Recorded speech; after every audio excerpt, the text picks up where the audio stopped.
Hi friends, எல்லோரும் எப்படி இருக்கீங்க?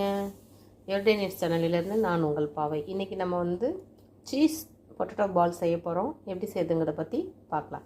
ஃபஸ்ட்டு உருளைக்கிழங்கை வேக வச்சு நல்லா அந்த மாதிரி மசிச்சு எடுத்துக்கணும் நைஸாக. அது கூட ஒரு பெரிய வெங்காயம், கொஞ்சமாக கொத்தமல்லி, ஒரே ஒரு பச்சை மிளகாய் நல்லா நைஸாக கட் பண்ணி சேர்த்துக்கலாம். அது கூட ஒரு ஸ்பூன் அளவுக்கு சில்லி ஃப்ளேக்ஸ் சேர்த்துக்கலாம். ஒரு ஸ்பூன் அளவுக்கு மிளகுத்தூள் சேர்த்துக்கலாம்.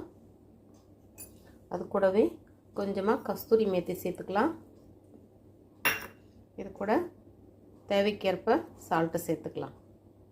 இப்போ இது எல்லாத்தையும் நல்லா மிக்ஸ் பண்ணி எடுத்துக்கலாம். இந்த அளவுக்கு நல்லா பிசைஞ்சு மிக்ஸ் பண்ணி இதை எடுத்து வச்சிடலாம். இன்னொரு பவுலில் 2 ஸ்பூன் அளவுக்கு மைதா மாவு சேர்த்துக்கலாம். அதே போல் 2 ஸ்பூன் அளவுக்கு கார்ன்ஃப்ளவர் மாவு சேர்த்துக்கலாம். இது கூட கொஞ்சமாக சால்ட்டு சேர்த்துடலாம். இதில் வந்து இப்போது நம்ம தண்ணியை சேர்த்து மிக்ஸ் பண்ணிக்கலாம். இப்போ நல்லா மிக்ஸ் பண்ணியாச்சு. இந்த அளவுக்கு இந்த திட்டத்துக்கு இருந்தால் போதும். இப்போ இதுக்கு அடுத்தது பார்த்திங்கன்னா சீஸ் பால் வந்து நல்லா கிறிஸ்பியாக வர்றதுக்காக ப்ரெட் க்ரம் எடுத்து வச்சுருக்குறோம். இது மாதிரி தனியாக ஒரு பாத்திரத்தில் ப்ரெட் க்ரம் எடுத்து வச்சுக்கலாம். இப்போது இந்த அளவுக்கு வந்துட்டு நம்ம உருளைக்கிழங்கு மசாலா வந்து இந்த அளவுக்கு ஒரு உருண்டை எடுத்துகிட்டு அதை நடுவில் வந்து இப்படி நல்லா ஒரு ஹோல்ட் பண்ணி இந்த சென்டரில் வந்து நம்ம இப்போ வந்து சீஸ் எடுத்து வச்சுக்க போகிறோம். இப்போது இந்த மாதிரி உள்ள சீஸ் வச்சுட்டு இதை வந்து நல்லா நம்ம இப்போது நல்லா பால் மாதிரி இப்போது உருண்டையாக பிடிச்சிக்கலாம். சீஸ் வெளியில் வராத அளவுக்கு இதை ஃபுல்லாக க்ளோஸ் பண்ணிடணும்.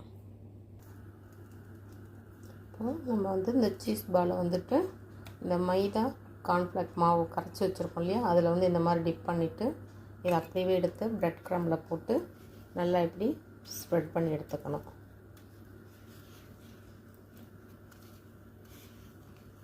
இது மாதிரி எல்லாத்தையும் செஞ்சு எடுத்து வச்சுக்கலாம்.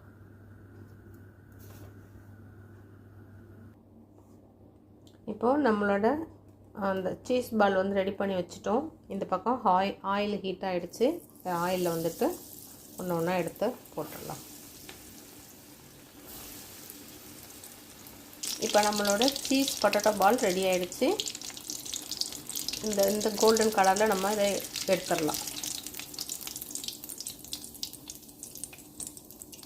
இப்போ சூப்பராக நம்மளோட சீஸ் பொட்டேட்டோ பால் ரெடி ஆகிடுச்சு. இதே மாதிரி நீங்களும் செஞ்சு சாப்பிட்டு பார்த்துட்டு டேஸ்ட் எப்படி இருக்குன்னு சொல்லிட்டு கமெண்ட் பாக்ஸில் சொல்லுங்கள். தேங்க்யூ.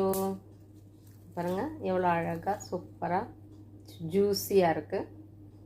சூப்பராக சாப்பிட்டு பார்த்துட்டு சொல்லுங்கள். தேங்க்யூ. பாய்.